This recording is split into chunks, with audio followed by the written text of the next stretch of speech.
Yes student 9th class, good morning. Last video में establishment of the racial state, नस्लवादी राज्य की स्थापना पढ़ा था, जिसमें यानी सत्ता में पहुंचते ही नात्सियों ने युद्ध जर्मनों की विशिष्ट नस्ली समुदाय की स्थापना के सपने को लागू करने के लिए किया। और सबसे पहले उन्होंने विस्तारित जर्मन साम्राज्य में मौजूद उन समाजों या नस्लों को खत्म करने का काम शुरू किया जिन्हें अवांछित मानते थे, जिन्हें अनडिजायरेबल मानते थे। नात्सी शुद्ध और स्वस्थ नार्डिक आर्यों का समाज बनाना चाहते थे और उनकी नज़र में केवल वे लोग ही वांछित थे जिन्हें तरक्की और वंश विस्तार के योग्य माना जा सकता है। कार्यक्रम के तहत उन्होंने बाकी नात्सी अफसरों के साथ साथ हेलमेट के पिता ने भी असंख्य ऐसे जर्मनों को मौत के घाट उतारा था जिन्हें वह मानसिक और शारीरिक रूप से अयोग्य मानते थे। यहाँ तक हो गया था। अब Jews were not the only community classify as undesirable. केवल यहूदी ही नहीं थे जिन्हें अवांछितों की श्रेणी में रखा गया था। There were others many gypsies and black living in Nazi Germany were considered as racial inferiors who threatened the biological purity of the superior Aryan race। इनके अलावा कई ऐसी नस्लें थीं जिन्हें ऐसी नियति के लिए अवशिष्ट माना जाता था, इन्फीरियर्स माना जाता था। जर्मनी में रहने वाले जो जिप्सी थे, जिप्सियों और अश्वेत ब्लैक लिविंग की पहले तो जर्मन नागरिकता छीन ली गई। Nazi Germany were consider as a racial inferiors who threatened the biological purity of the support Aryan race, और बाद में उन्हें मार दिया गया। दे वर वाइडली प्रोसिक्यूटेड, बाद में उन्हें मार दिया गया। Even Russian and Poles were considered sub human. रूसी और पोलिश मूल के लोगों को भी मनुष्य से कमतर माना जाता था, and hence undeserving of any humanity. Germany ने पोलैंड और रूस के कुछ हिस्सों पर नहीं, और उन्हें कम, यानी Russian and Poles were consider subhuman and hence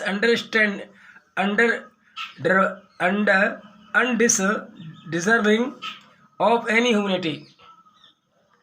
रूसी और पोलिश मूल के लोगों को भी मनुष्य से कमतर माना जाता था। जब When Germany occupied Poland and parts of Russia, captured civilians were forced to work as slave labor। जब जर्मनी ने पोलैंड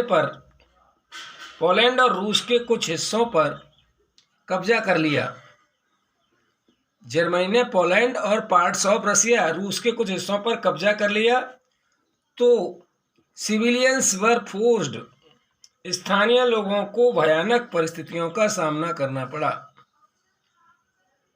परिस्थितियों में गुलामों की तरह स्लेव लेकर गुलामों की तरह काम करना पड़ा। Many of them did simply through hard work and starvation। और उनमें से बहुत सारे लोग काम के बोझ से, वर्क एंड स्ट्रेस, भूखमरी के कारण मर गए। Jews remained the worst sufferers sufferers in Nazi Germany. Nazi Germany में सबसे बुरा हाल इन जॉयज का था, यहूदियों का था। Nazi hated of joys had a processor in the traditional Christian hostility towards Joy. यहूदियों के प्रति नाज़ियों की दुश्मनी का एक आधार यहूदियों के प्रति ईसाई धर्म में मौजूद परंपरागत घृणा थी। यानी यहूदियों के प्रति नाज़ियों की दुश्मनी का जो एक आधार था वो परंपरागत घृणा थी ईसाई धर्म यानी यहूदियों के प्रति ईसाइयों की। They had been stereotyped as killing of Christ and usurers. ईसाइयों का आरोप था कि उन्होंने ईसा मसीह को यहूदियों ने मारा है। Until medieval times, Jews were buried from owning land. ईसाइयों की नज़र में यहूदी आदतन हत्यारे। Until medieval times, Jews were buried from owning land. मध्यकाल तक यहूदियों को जमीन का मालिक बनने की मनाही थी। मध्यकाल तक they survive mainly through trade and money lending. ये लोग मुख्य रूप से व्यापार और धन उधार देने का धंधा करके अपना गुजारा चलाते थे। They lived in separately marked areas called ghettos और दे लिव्ड इन सेपरेटली और वे बाकी समाज से अलग बस्तियों में रहते थे जिन्हें घेटो कहा जाता था। They were often prosecuted through periodic organised violence and exploitation from the land. यानी जहाँ वो रहते थे उनको घेटो कहा जाता था यानी दड़बा कहा जाता था और they were often prosecuted through periodic organized violence and exploitation from the land। नस्ल संहार के जरिए ईसाई बार बार उनका सफाया करते रहते थे और जब तब संगठित हिंसा की जाती थी उन्हें उनकी बस्तियों से खदेड़ दिया जाता था। However, Hitler's hatred of joy was based on pseudo-scientific। लेकिन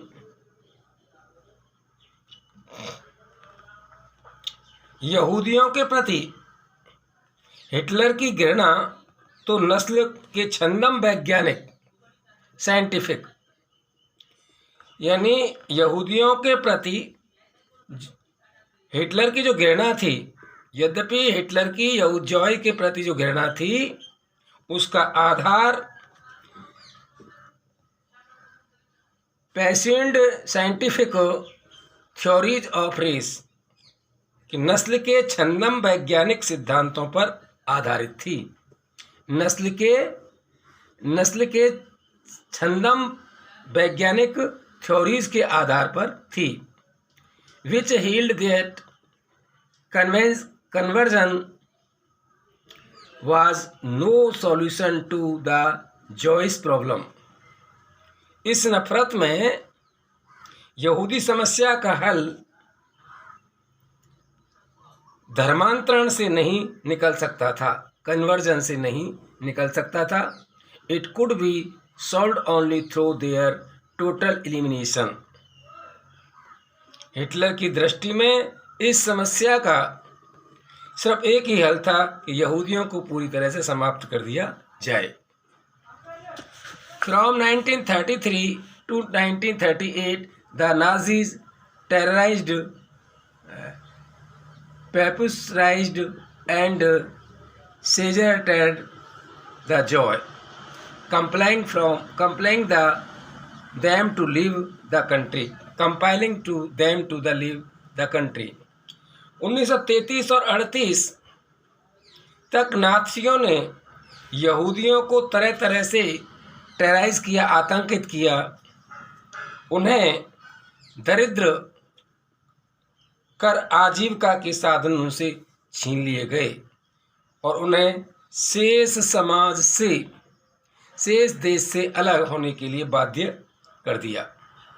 द नेक्स्ट फेज 1939 और 1945 aimed at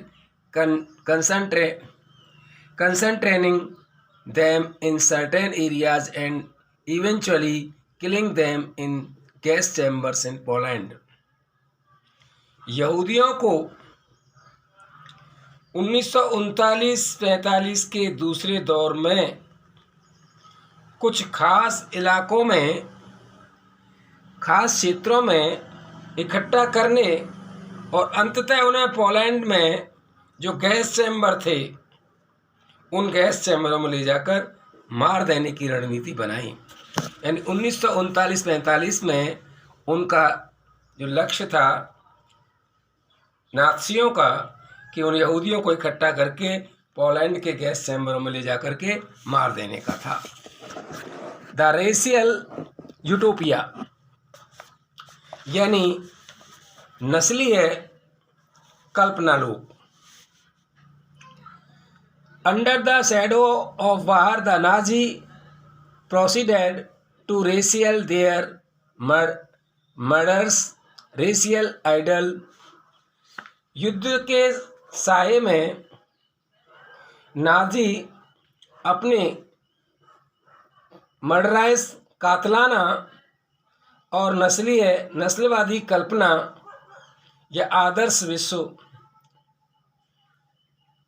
के निर्माण में लग गए। यानी युद्ध के साये में नाजी अपने कातलाना और नस्लवादी आदर्श विश्व के निर्माण में लग गए। Genocide and war become two side of the same coin. जनसंहार और युद्ध एक ही सिक्के के, एक ही कॉइन्स के दो पहलू थे। Occupied Poland was divide up. पराजित पोलैंड को पूरी तरह से डिवाइड कर दिया। Much of north western Poland was annexed to Germany. और उत्तर पश्चिमी पोलैंड का ज़्यादातर हिस्सा जर्मनी ने ले लिया। Poles were forced to leave their homes and properties behind to be occupied by ethnic Germans brought in from occupied Europe. Poland के लोगों को अपने घर, माल यानी घर और प्रॉपर्टीज़ को छोड़कर भागने के लिए मजबूर कर दिया, फोर्स किया उनको। और to be occupied by ethnic German brought छोड़ दिया गया ताकि जर्मनी के कब्जे वाले यूरोप में रहने वाले जर्मनों को वहाँ ले जा कर के बसाया गया। Ethnic German brought in from occupied Europe, जो क्षेत्र उनसे लिए थे वहाँ जर्मन लोगों को बसाया गया। Poles were then heralded like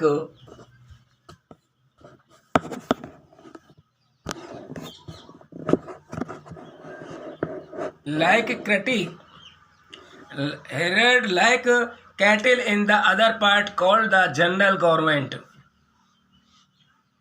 और इसके बाद पोलैंड वासियों को मवेशियों की तरह, कैटल की तरह खदेड़कर जनरल गवर्नमेंट के दूसरे हिस्सों में पहुंचा दिया गया। The destination of all undesirable of the empire. German साम्राज्य में मौजूद तमाम अवांछित तत्वों को जनरल गवर्नमेंट नामक इसी इलाके में लाकर रखा जाता था। Members of the police intelligentsia were murdered in large number in order to keep the entire people intellectually and spiritually survive.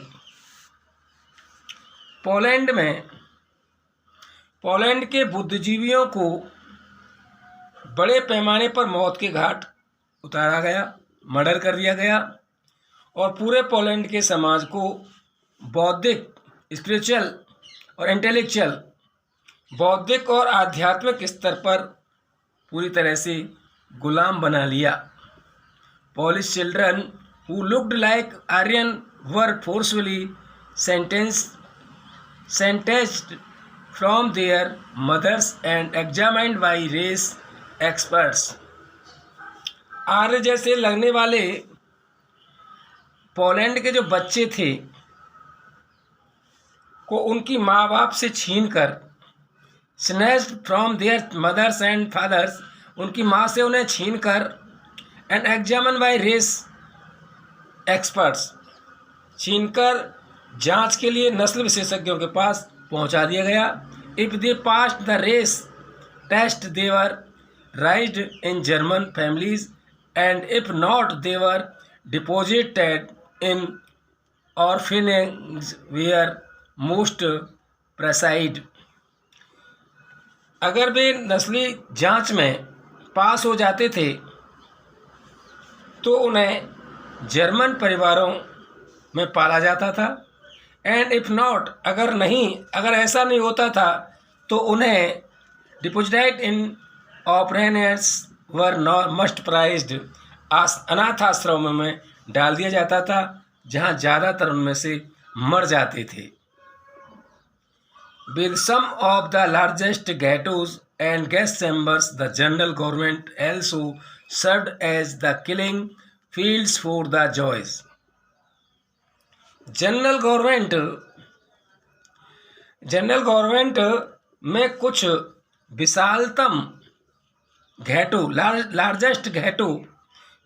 Ghetto और गैस चैम्बर भी थे, इसलिए यहाँ यहूदियों को, जॉयज़ को बड़े पैमाने पर मारा जाता था। यानी जनरल गवर्नमेंट में कुछ विशालतम घेटो और गैस चैम्बर थे और उनमें यहूदियों को बड़े पैमाने पर मारा जाता था। फिनिश नेक्स्ट कल।